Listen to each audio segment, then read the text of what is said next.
ரொம்ப பாசிட்டிவாக இருக்குது. நான் எல்லாமே பேசிட்டாரு பேர் சார், புட்டு வச்சிட்டாரு படத்தோட கதையை. அவருக்கு தெரியும், அவ்வளோ நாலேஜ் இருக்கிற ஒரு டைரக்டர் பிரித்து சொல்லிட்டாரு.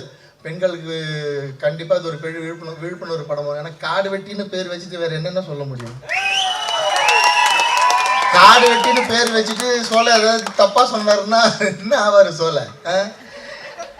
ஸோ இங்கேருந்து இதை ஃபாலோ பண்ணி வரவங்க எல்லாருமே நிச்சயமாக பெண்களுக்கு பாதுகாப்புக்கு விழிப்புணர்வு படமும் பெண்களுக்கு நல்ல விஷயங்கள் சொல்கிற படமாக தான் எடுப்பாங்க. அதுக்கு நான் உத்தரவாதம். ஏன்னா அப்படி தான் எங்களுக்கு காடு வெட்டி கூறியவன் அப்படி தான் சொல்லிட்டு போயிருக்காரு, சும்மா சொல்லிட்டு போல.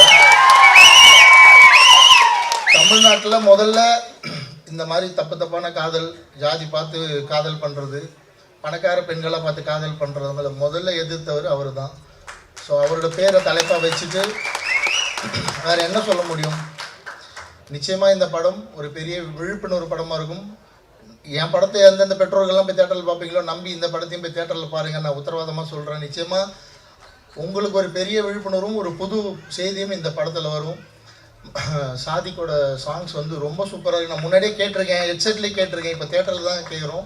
ஹெட்செட் போட்டு சாங்ஸ் கேட்டிருக்கேன். அப்போயே சொன்னேன், இதில் 2 பாட்டு ரொம்ப பவர்ஃபுல்லாக இருக்கும் ஸ்க்ரீனில் பார்க்குறப்ப. நான் எதிர்பார்க்குறேன் அதை பார்க்கன்ட்டு. ட்ரெய்லர் எப்படி இருந்தது? மியூசிக்கு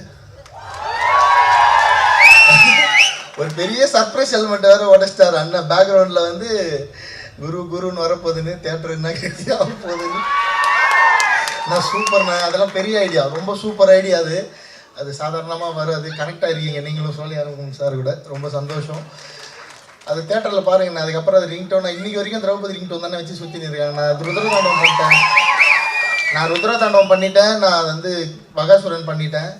ருத்ரதாண்டவம் ரிங்டோன்னா பக்தியாக இருக்கவங்களாம் வச்சுப்பாங்க, உணர்வாக இருக்கவங்க எல்லாரும் திரௌபதி ரிங்டோன் தான். இப்போவும் எவ்வளோ பேர்கிட்ட இருக்குன்னு ஃபோன் அடித்தாதான் தெரியும், எல்லாம் சைலன்ஸ் போட்டு வச்சுருப்பாங்க. அப்படி கொண்டாடுற மக்கள். ஸோ வட தமிழ்நாட்டிலேருந்து அடுத்து வர ஒரு மிகப்பெரிய இயக்குனர் சோலை ஆறுமுகம். ஸோ பல கஷ்டப்பட்டுருக்காங்க. கேமராமேனோட ஒர்க்கு ரொம்ப பாராட்ட வேண்டிய ஒர்க்கு. இந்த மாதிரி ஒரு படத்துக்கு ஒரு பக்கா கமர்ஷியல் வேல்யூ வந்து கேமராமேன் கொடுத்துருக்காரு. கண்டிப்பாக சோலை கிட்ட அந்த கமர்ஷியல் வேல்யூ இருந்திருக்காது. கேமராமேன் உருவாக்குனது தான் அந்த கமர்ஷியல் வேல்யூ நல்லா தெரியுது. ஏன்னா யதார்த்தவாதி சோலையோட எழுத்துக்களில், சோலையோட பேச்சில் வந்து யதார்த்தம் தான் அதிகமாக இருக்கும். பட் ட்ரெய்லர் பார்க்குறப்ப ஒரு முத்தையாசர் படம் பார்த்த மாதிரி இருக்குது, ஒரு கமர்ஷியல் வேல்யூ அப்படி இருக்குது அதில். ஸோ அதை வந்து கேமராமேன் கொடுத்துருக்காரு, ஒரு பெரிய சப்போர்ட் அது. அப்படி ஸ்ரீகாந்த் தேவாஸோட மியூசிக் அதில் சேர்றப்ப அதோட கமர்ஷியல் வேல்யூ வந்து இன்னும் ஹை போகுது. ட்ரெய்லர் பார்க்குறப்பவே நமக்கு வந்து கூஸ் பம்ப் மூமெண்ட் வருது. ஸோ தேட்டரில் கண்ணன் மாஸ்டரோட ஸ்டண்ட் நான் ஷூட்டிங் ஸ்பாட்டில் போய் பார்த்தா அதை பெரிய ட்ரீட் இருக்குது உங்களுக்கு. எனக்கு இவ்வளோ கமர்ஷியல் வேல்யூ படம் பண்ண தெரியாது. ஏன்னா என் கேமராமேன் எனக்கு மேலே யதார்த்தவாதி. நானாவது ஒரு சீன் டே கொஞ்சம் கமர்ஷியல் போகலான்டானா அவன் கையை பிடிச்சி எடுத்துருவான், தப்பு பண்ணுற இன்னும் எவ்வளோ லைவாக போட்டு போகலான்டுவான். ஸோ இப்படி இதே ஃபாலோ பண்ணால் உங்களுக்கு போர் அடிச்சிடும். ஸோ இங்கேருந்து ஒரு மாதிரி சோலை ஒரு புது படம் காட்ட போகிறாரு. ஒரு 2 பேர் 2 எக்ஸ்ட்ரீம்லேருந்து இன்னும் தொடர்ந்து படங்கள் பண்ணுவோம். ரொம்ப சந்தோஷம். என்னோட அப்டேட்டும் சீக்கிரம் சொல்கிறேன், கேட்டதாக நீங்கள். எனக்கு வந்து நான் ஒரு பெரிய தயாரிப்பு நிறுவனம், பெரிய ஹீரோ கூட அவங்க கூட ஒர்க் பண்ணணும்னு நினச்சதால இவ்வளோ டிலே. அது தப்பு தான் போல. நான் திரௌபதி 2 பண்ண போகிறேன் சீக்கிரமாக நான் முடிவு பண்ணிவிட்டு எப்போ பண்ணுறேன்றது அறிவிப்பு சொல்கிறேன். அதுக்கு முன்னாடி காட்டு வெட்டியை கொண்டாடி முடிங்க, அடுத்த அறிவிப்பு சீக்கிரம் வரும். எல்லாருக்கும் வாழ்த்துக்கள். இந்த படத்தில் ஒர்க் பண்ணவங்க அத்தனை பேரும் ஜெயிக்க போகிறீங்க. ஆர்கே சுரேஷ் என்ன சினிமாவில் ஒரு பெரிய சம்பவம் பண்ண போகிறார். சொன்ன மாதிரி அடுத்து நெப்போலியன் சார் ஒரு வீரமான ஹீரோ, ஒரு கிராமத்து ஹீரோ வேணும்னா ஆர்கே சுரேஷ் சார் தேடி போய் நம்ம கதை சொல்லலாம். என்கிட்ட சண்டை போட்டுன்னு இருக்காரு, டே மீசன்னு ஒரு டைட்டிலில் கதை வச்சிருக்கேன்டா, எப்படா டைரக்ட் பண்ண போகிறேன்னு சண்டை போட்டுன்னு இருக்காரு. ரிச்சர்ட் சாருக்கு ஒரு படம் பண்ணோன்னே அது கடைசி 3 படம் பண்ணுறதா ஒரு வாக்குறுதி வந்து அதை முடிச்சுட்டு வந்து கண்டிப்பாக நம்ம 2 பேரும் சேர்ந்து ஒரு படம் பண்ணலாம். அதுக்கு முன்னாடி நீங்கள் பிஸி ஆகிடுவீங்க காடு வெட்டிக்கு அப்புறம் தெரியுது. ஏன்னா கமர்ஷியல் வேல்யூ அவ்வளோ பீக்கில் இருக்குது. மாசாக இருக்கீங்க ஸ்க்ரீனில் பார்க்க. உங்களை வில்லனாக இருக்கிறப்பவே எனக்கு பாம்பேலேருந்து 2 பொண்ணுங்க ஃபோன் பண்ணி உங்கள் நம்பர் கேட்டாங்க. ஹீரோ ஆனதுக்கப்புறம்